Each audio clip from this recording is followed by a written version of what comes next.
Welcome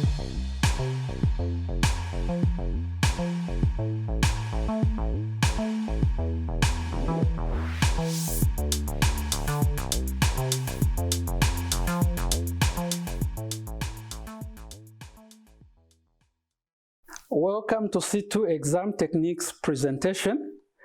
My name is Cryford Mumba. Quickly we'll go to the next item, which is the overview of the paper. The C2 examination paper is made up of 5 questions, which are all compulsory. The first 2 questions come from economics, and that is from units 1 up to 5, while the last 3 questions will come from the financial mathematics part, taken from units 6 to 12.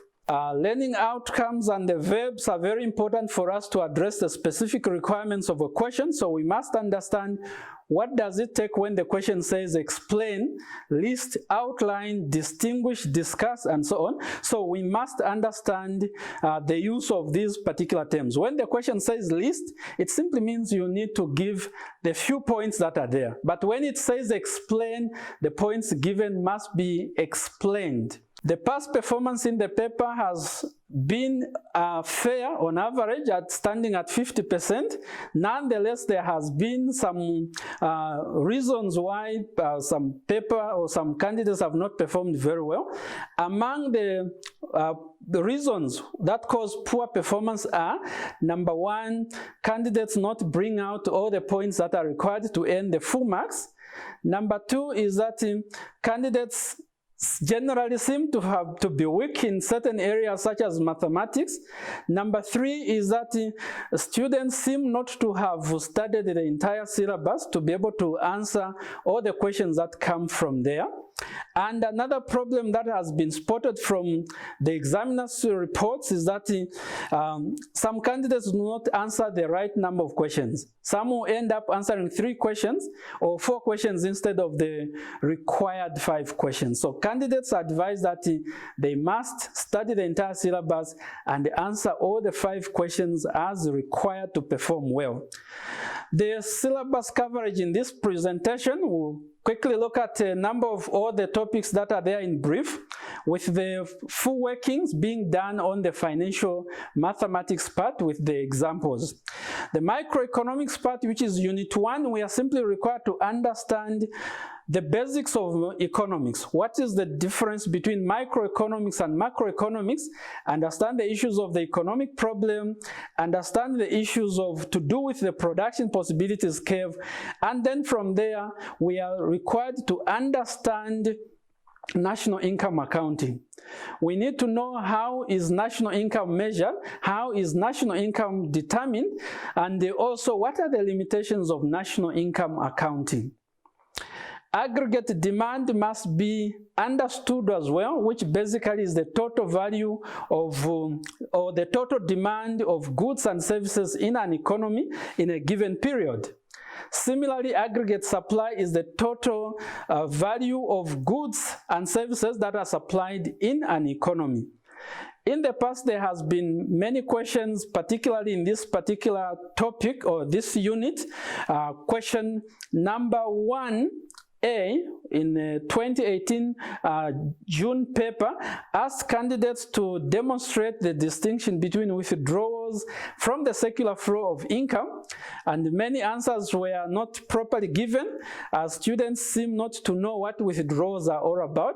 Suffice to say that withdrawals are those that reduce the size of the circular flow of income, and in an open economy these are made up of the taxes, the savings, as well as the imports. On the other side, we need also to understand what constitutes injections into the economic, into the circular flow of income. And the next part of the question asks candidates to describe 4 weaknesses of national income accounting. What was required here are basically what are the problems associated with measuring national income.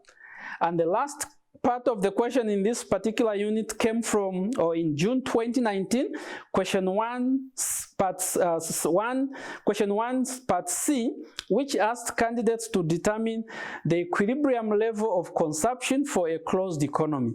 Remember, a closed economy is one where there are no imports and exports, and the equilibrium position occurs where investments are equal to the savings. Second unit deals with money, banking, and other financial institutions.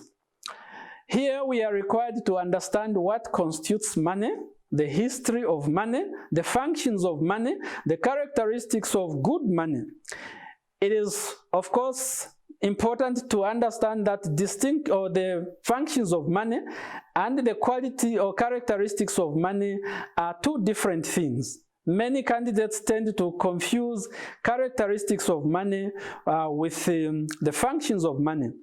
We are also required to understand the operations of the financial markets, basically understanding or demonstrating understanding what is the primary market, what is the secondary market, and the institutions that operate in those.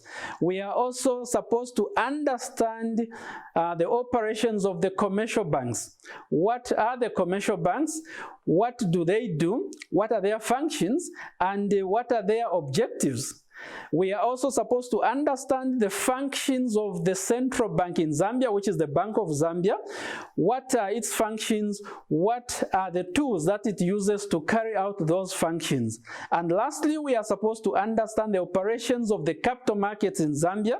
Here, basically, we need to demonstrate understanding of the operations of the Lusaka Stock Exchange, as well as the Securities and Exchange Commission.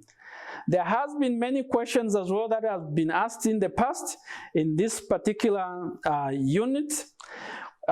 This June 2019 question 2A asked candidates to explain any four functions of money.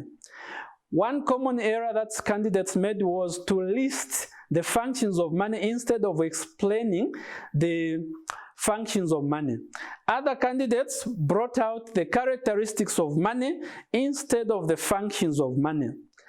The other question in June 2019, question 2B, asked candidates to explain whether a country will be better off when it has more money, and many of the candidates would give the answer in affirmative, which is not supposed to be the case, because when there's too much money in circulation, that will be inflationary, and the value or the purchasing power of money will normally go down. And there was also another question in December 2018, which asked candidates to provide any three arguments and any three in support of and any three arguments against the independence of the central bank. If candidates would have studied the entire syllabus from the study manual, this would have been a very straightforward question, but there were elements that candidates would have not have studied the entire syllabus. Unit 3 deals with public finance. What candidates are required to understand here are the issues to do with the sources of revenue for the government and how the government spends money. It is important to distinguish various sources of revenue for the government, particularly the sources of or the taxes. What are the various types of taxes that government would get income from, and of course how that income is supposed to be spent on by considering the budget allocation at the end of or beginning of a year. Candidates are also required to distinguish between public goods and the merit goods. Public goods basically are those goods which are provided to everyone regardless of who has paid for them. They are non-excludable and non-rivalry, while the merit goods are those goods whose consumption is encouraged because they confer external benefits to everyone. Candidates are also supposed to understand what are the effects of public debt. What are the effects of public debt when the government borrows money both internal and externally? What are the consequences of that? Candidates are also required to understand the budgetary process that is carried out in Zambia when coming up with the budget, the stages that are there basically, which is the drafting stage, the legislative stage, the implementation stage, as well as the audit stage, the 4 stages that are there when preparing the national budget. There has been some questions as well in Unit 3.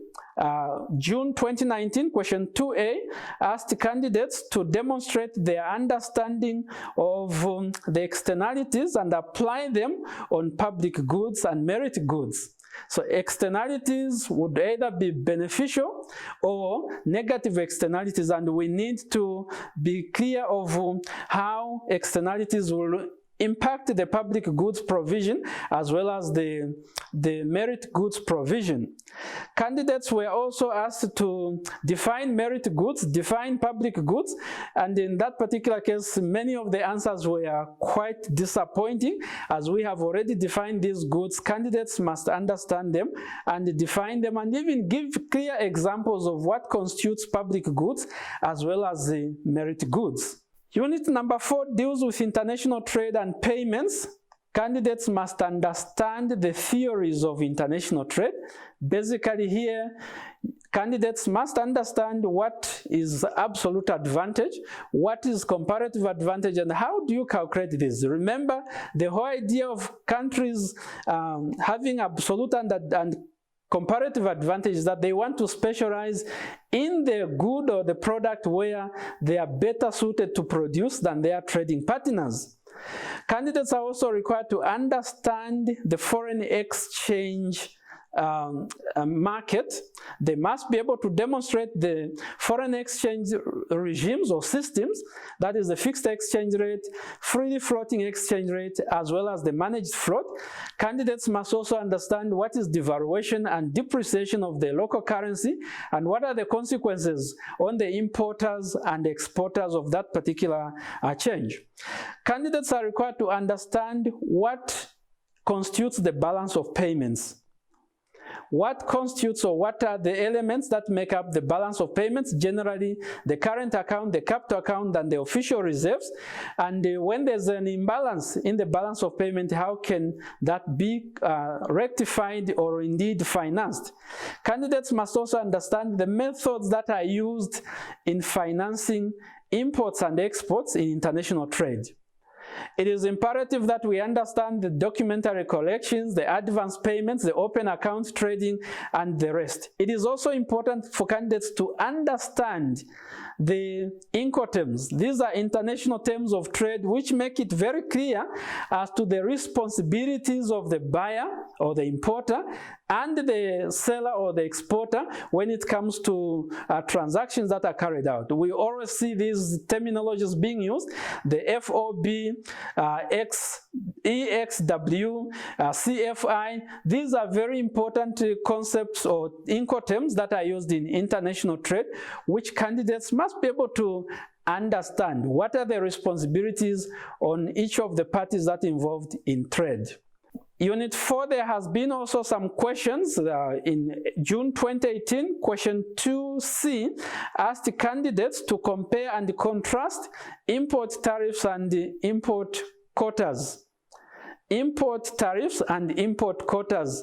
Of course, many of the answers were quite not good, but tariffs, we know that this is a tax on goods when they enter the country, while a quota is a quantitative restriction on goods entering the country. We know that for an import quota, the country will not receive, or the government will not receive any revenue, but for an import tariff, the government will receive revenue. The key issue here is that the question was compare and contrast, which means that we are supposed to bring out the differences as well as the similarities between these two. Many of the candidates were just bring out the differences without bringing out the similarities. That comes again to the importance of understanding the verbs that are used in each and every question. Unit number 5 deals with the theory of taxation. The theory of taxation. What we are supposed to understand here are the issues of different types of taxes that are there.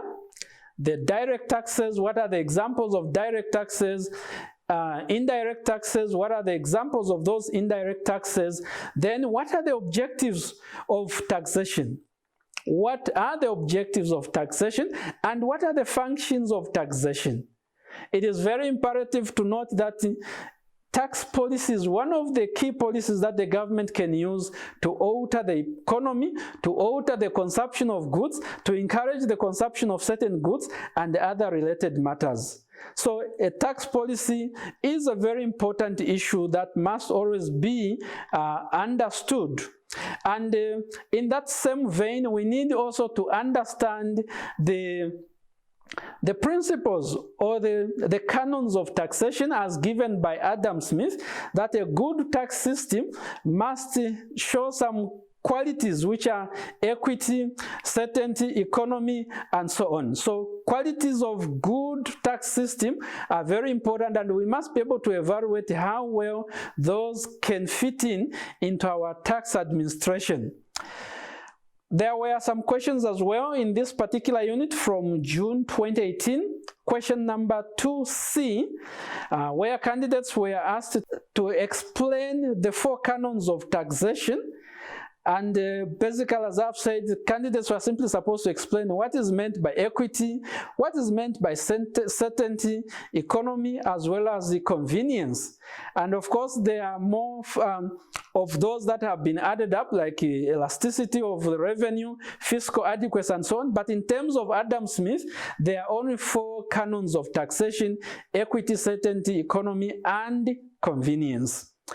That is where the economics part of the paper ends, and we quickly move on to the mathematics part, financial mathematics part of the paper.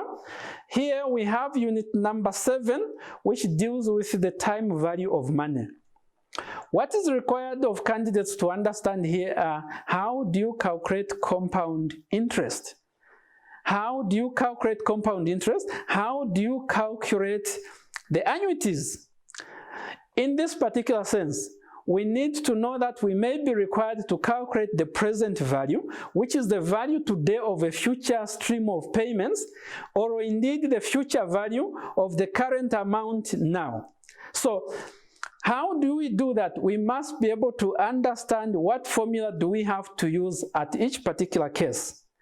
Once we have known how to calculate compound interest and annuity values, the next thing that we are required to do is to apply those concepts to the calculation of net present value as well as the internal rate of return, the IRR. Wow. One common problem that arises from these computations is that people tend to confuse present value with future value. Secondly is that the candidates seem not to know the difference between compound interest and an annuity. Compound interest will always relate to one-off payment or receipt, while an annuity is a series of payments. There are many times where the question requires candidates to probably provide the future value for an annuity. The formula that the candidates will provide is for future value for under compound interest. So the distinction must be very, very clear. Another perennial problem that is there is where candidates do not take into account the compounding period. It is imperative that candidates know that when the semi-annual or compounding is done semi-annually, it means that it is done twice in a year. If it is done quarterly, it means that it is done 4 times in a year. If it is done monthly, it is done 12 times in a year. Weekly, it is 52 times in a year. And daily, it is 365 days in a year. Now, what happens with this is that the number of the value for N in the formula, the value for R in the formula will always be altered in line with the compounding period that is given. So candidates must pay particular attention to the compounding period that is given, because this understanding is applied to all other calculations. It is used in bonds. It is used even when it comes to other related topics in the syllabus. Now, the net present value is simply calculated as the present value of the cash inflows minus the present value of cash outflows. How do we calculate the net present value? It means that we need to discount the cash flows that are given. The discount rate that we use must be the correct one in line with the compounding period. The number of years that we are supposed to use to find the correct discount factors must also be in line with the compounding period. Once we are able to do that, then we'll have no problems in finding the net present value. I must also hasten to mention here that when calculating the net present value, you may either use the tabular format or you may use the equation form. All that is important is that when you are using the equation form, you don't round off the figures until your last value or your final answer. Similarly, when you are using the table work, you need to round off the discount factors to 3 decimal places. That is always very, very important. There has been a question or questions in the past on the time value of money.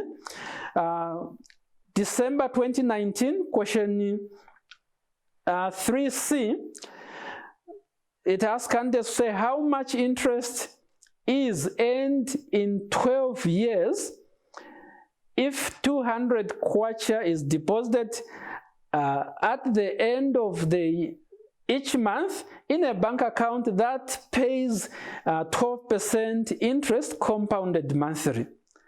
The key issue to take note in this particular question is that 200 kwacha is deposited monthly, which means that it is an annuity. Similarly, the compounding period is monthly, which means that the number of years would have, or the value for n, we need to multiply by 12, while the rate we need to divide by 12 because of monthly compounding. And we use the sum of the annuity. I must also mention here that the formulas that are given in the study manual or in the module may not be that very easy for some candidates, but the good news is that candidates are allowed to use any other formula and there will be no examiner which will mark them wrong. So whatever formula that you are comfortable with in these calculations, you are free to use them and the answers will be marked correct. Question number 3A in December 2018 asked the candidates to calculate the net present value from the given information. Again, what is important here is that the discount rate was given as 15%. What is the NPV? Discount rate is 15%. Then once we calculate the net present value at that rate, should the project be accepted or rejected, we were also asked to calculate the same NPV at 8% and decide whether the project should be rejected or accepted. The bottom line is that the project is accepted when NPV is positive and rejected when the NPV is negative. There are other, of course, the workings have been given for this. The NPV, I provided the workings that can be carried out to arrive at the answer. Okay, at 15%, we see that the NPV was negative 19.54, which means that the project would not be accepted there. At 8%, the NPV of the project was 43% or 43, which means that as a positive figure, the project would be accepted. So the question also asked us to work out the internal rate of return using these two rates. Remember, to calculate the internal rate of return, you need one negative NPV, one positive NPV at 2 different discount rates. And we see here in the calculation that the NPV calculated is about 12.86% using the previous values for NPVs. One common problem that arises here is that if we get the NPVs wrong, even the internal rate of return will be wrong because we'll be substituting wrong figures. So it is imperative that the candidates check that they have calculated the correct NPV before coming on to the internal rate of return. We have already highlighted the common mistakes that candidates make, compounding period being one of them, and not rounding off the values as required when calculating the NPV. You need to round off only the final answer if you are using the equation form. The discount rates that must be used must be the correct ones by taking into account the compounding period. And of course, the decision on whether the project should be accepted or rejected based on the NPV must be very, very clear. Whether you're laying down foundations for your business or restructuring market goals, it's important to have professionals that you can trust. Chartered accountants are key to business growth to help you bring your ventures to the world. That's why you should make sure you have a CA Zambia on board. CA Zambia is a globally recognized chartered accountancy qualification that ensures our chartered accountants uphold international standards and stay informed on the best accounting practices worldwide. Keep your business growth healthy. Go with a CA Zambia certified accountant. CA Zambia, developing business leaders. Unit number 8 requires us to understand the bond pricing. Now, if we are to do any calculations on bonds, it requires that we understand the concepts of compound interest as well as the annuities that we have just been talking about. And of course, we need to understand the terminologies that are used in bond calculations, like what is meant by the par value, which is the face value of a bond, what is meant by the coupon interest, purchase price, what is meant by the maturity period, and the related concepts. These concepts are very important because we need to substitute them into the equation when we are calculating the purchase price of a bond. The common mistakes that have been identified when answering questions in this area is that some candidates seem not to understand the difference between compound interest and an annuity, and when it comes to substituting the values, they make those errors. Because in essence, the price of a bond is the present value of coupon interest plus the present value of the par value. In that particular sense, we see that once we are able to calculate the present value of interest payments, which is an annuity, and the par value of the present value of the par value, which is the discount factor or the discount value, then we are able to know what the purchase price is supposed to be. Discounting period is very important when doing this calculation as well, because once you don't use the correct rate, you don't use the correct number of years as a result of compounding, then it means that the answer will totally be wrong. It is always very important that we know that bonds in many cases are compounded semi-annually, which means that the value for N would have to be multiplied by 2, the rate would have to be divided by 2, the coupon payment, which is I, must be divided by 2 as well to arrive at the correct value. Again, the formula that we need to use is what is more comfortable to you, because there are times where the formulas that you might find in the stat guide might not be very clear or might not be very good for you, but you are free to use any other formula and the answer will remain correct.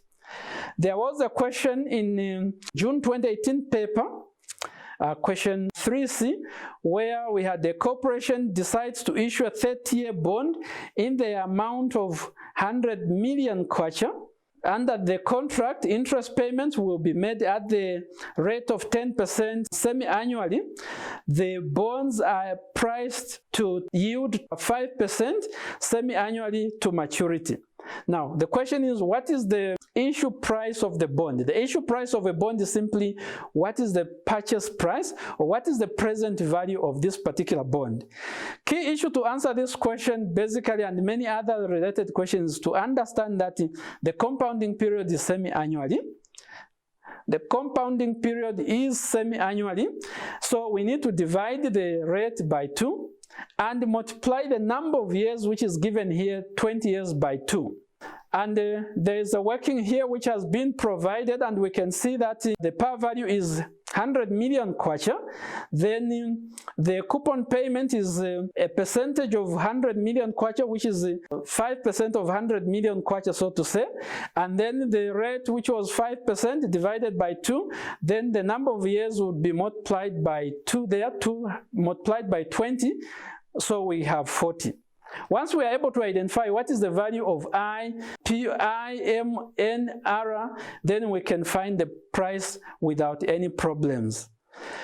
The example continues there where we do the calculation and the solution is given. Unit 10 is required. We are required to understand probability and probability distributions. It is always very important that candidates understand that the value for probability must always range from 0 to 1. It is very common to find candidates giving the probability values of more than 1 or even negative values, but it must be emphasized that probability is a value between 0 and 1. So, candidates are required to understand the basic rules of probability, the addition rule and the multiplication rule. Candidates are required to understand what are the characteristics of a binomial, the Poisson, and the normal distribution.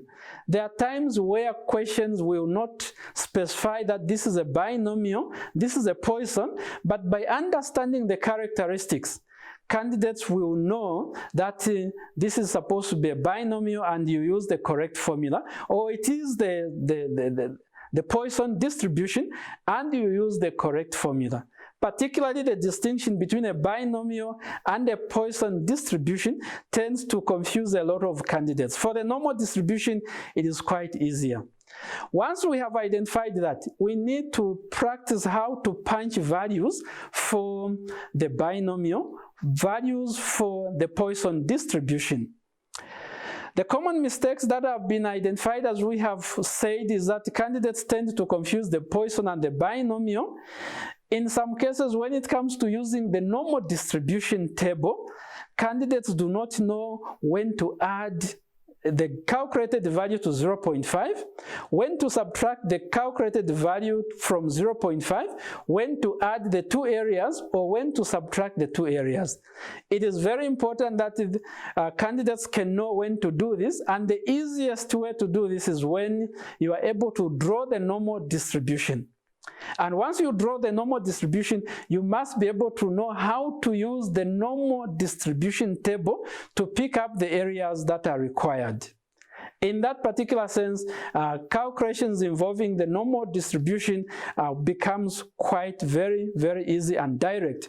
There were some examples of questions, of course, under Unit 10, December 2019, question number 4A. It says, in a certain test where scores were approximately normally distributed with a mean of 75 and a standard deviation of 20, what percentage of candidates scored higher than 55? So what was required in this particular case is to identify what is the mean value that is given and the standard deviation value. And once we are given that, or we identify that, the next thing is to use the standard or standardized normal formula, where we can now substitute those values and we'll be able to find how many standard deviation it is above or below the mean. As we can see from the presentation there, we have -1, which means 1 standard deviation below the mean. When it comes to how higher, it simply means that we pick the -1 from the normal distribution, which would give us an area of 0.3413, and since, as I've said, when we use the normal distribution, we know when to add and when to subtract. In this particular case, we'll add this 0.3413 to 0.5 to get the correct answer. Failure to add this, what it will mean is that candidates will get half the allocated marks, and it is always important to know when do you add 0.5, when do you subtract from 0.5, or when do you add the 2 areas. There was another example on the same topic and same year and same paper, question 4B. It says assembly line produces approximately 3% defective items, in a batch of 150 items, find the probability of obtaining at least one is defective, none is defective, exactly one is defective. Now, the question here doesn't bring out whether you have the normal distribution, the Poisson distribution, or the binomial distribution. To be able to understand which one is which to be applied in this case, a candidate needs to understand the characteristics of these probability distributions. Here, what we have is that the probability that is given is a percentage of 3%, which is a very small one, and the sample size is 150, which are the characteristics that pertain to the Poisson distribution: a very small value for P and a very high value for N above 100. So this is a Poisson distribution, but for us to change the given information into the Poisson distribution, we need to calculate the mean using N multiplied by P. And once we are able to do that, then we have the lambda value, the mean, and the P value already given. Then we can substitute into the formula for the Poisson, and we can find the values as required. It is also very important to know the terminologies that are used in probability. What does it mean when the question says at least? What does it mean when the question says it is exactly equal to? So those questions must be, or terms must be, very familiar with us. There was another question here which says a coin is tossed 4 times, find the probability of obtaining exactly 2 heads, at least 1 head, 3 heads, and 1 tail. Here, clearly, the coin has only 2 faces. There's a head and a tail, and the binomial is a distribution where there are only 2 possible outcomes. In this particular case, the sample size is also very small, which is 4, and basically we can tell that this is a binomial distribution. So we are supposed to use the binomial distribution formula, understanding that also in probability language, the word and entails multiplication, while the word or entails addition. So the answers to this particular question are given, as we can see from here. All that was required is to identify what is the value for P, what is the value for Q, and what is the value for N, as already given, and then we substitute into the formula to find the probabilities as required. It is still very important to know when to subtract from 1 using the complementary rule of probability. And that is always very important, particularly when the sample size we are given is supposed to be very, very high. We always use the complementary rule of probability. The last unit, which is very important in this particular syllabus, deals with regression and correlation. Regression helps to determine the linear relationship between the 2 variables. These 2 variables are given as x and y. And our task, first thing that we are supposed to do from any question that deals with the regression, is for us to understand which is x, which is y. Of course, x is the independent variable, the one which causes changes in the other variable, which now we call the dependent variable. So x is the independent variable, while y is the dependent variable. Once we are able to identify this, then we will need to understand what formulas are we supposed to use to calculate the least squares regression equation. Further, we are also required to understand what correlation is all about. Correlation measures the strength of the relationship or linear relationship between the 2 variables. To calculate or determine this linear relationship, we need to calculate the correlation coefficient. The correlation coefficient, which sometimes we call it as the Pearson's correlation coefficient, R, it has a value which ranges from -1 to +1 always.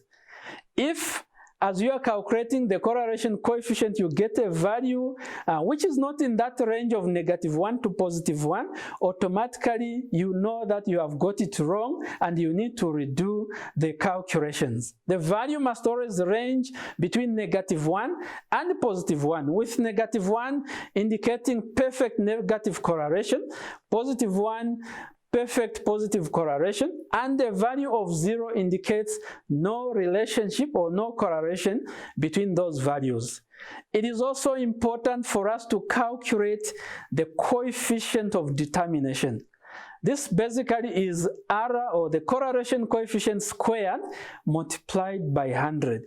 It gives us what percentage of changes in the dependent variable are attributed to the independent variable, and what percentage of changes would be attributed to other factors. So calculating the value for coefficient of determination is always very important as well.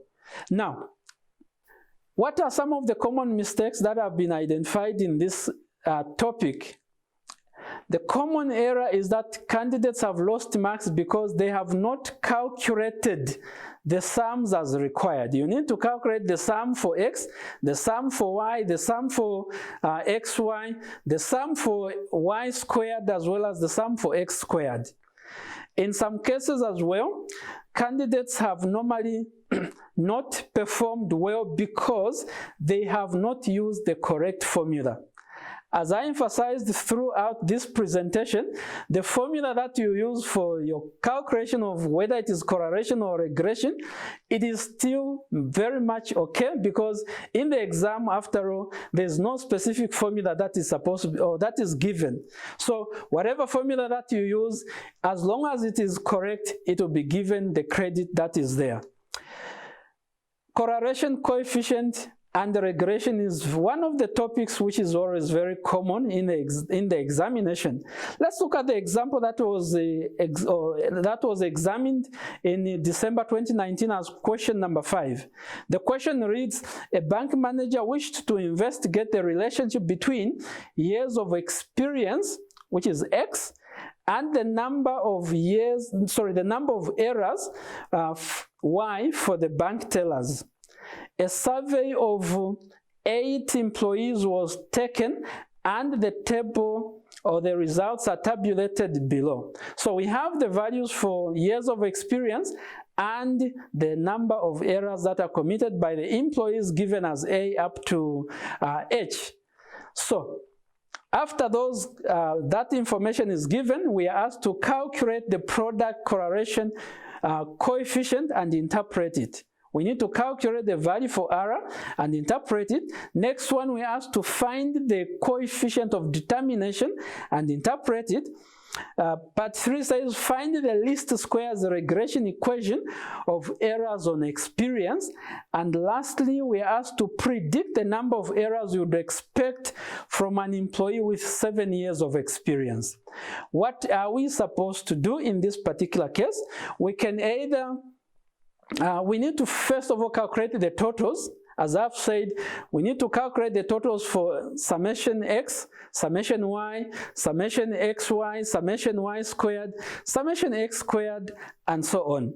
Once we have calculated those, which always are given some credit, and some candidates lose out marks on this because they don't normally calculate them, so you need to start from there. Once you have done that, which basically takes the form of a table as the easiest way of doing that, next you can now substitute into the formula. You need to use the right formula to get the right answer. And once you use the right answers, I've already said you need to check that the value for correlation must be in the range -1 to +1. Immediately you land yourself into a figure which is not in this particular range, you need to redo your calculations. And after you have calculated, like the example that we have here, the correlation coefficient is -0.87, which means that we have a high negative correlation, meaning that the years of experience and the number of errors that are committed by an employee are negatively related.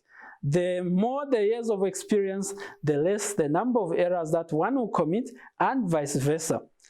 Coefficient of determination, as we can see from here, it is simply the correlation coefficient squared times 100.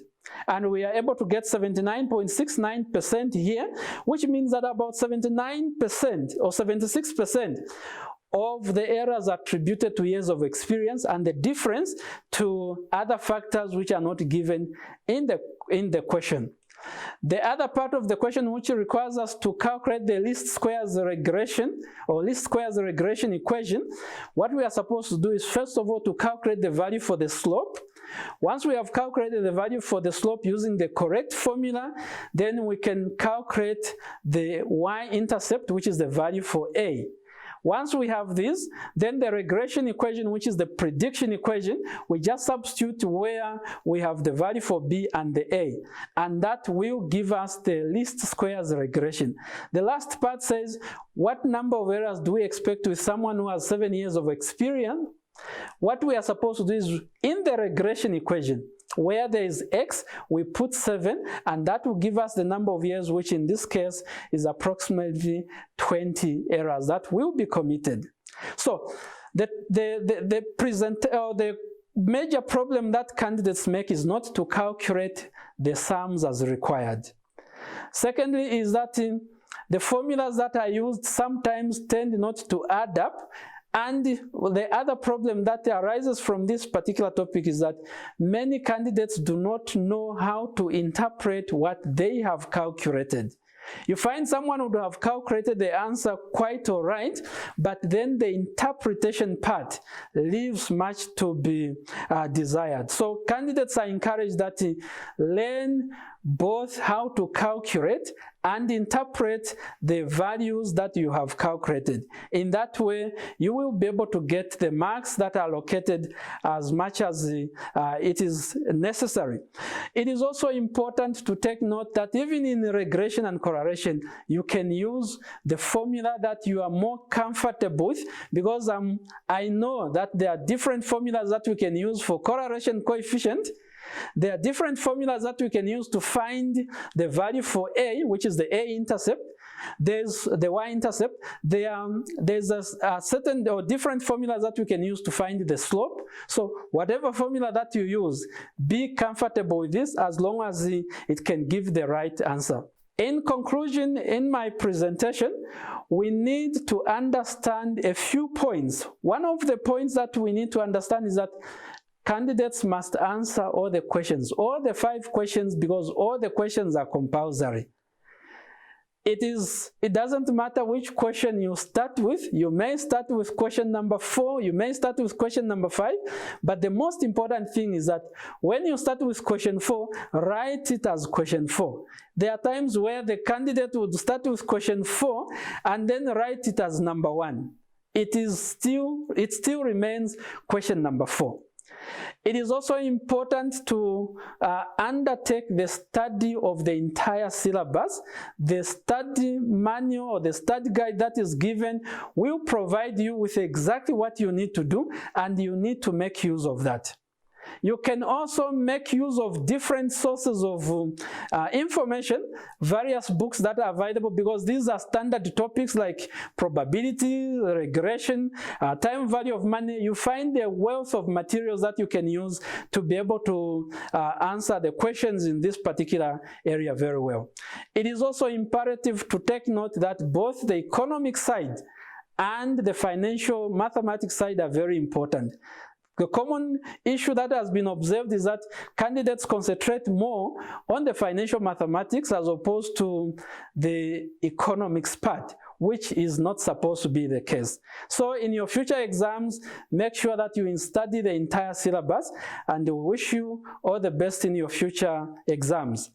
For more information, you can contact Zambia Institute of Chartered Accountants, that you'll get all the information that you may need on C2. Thank you so much.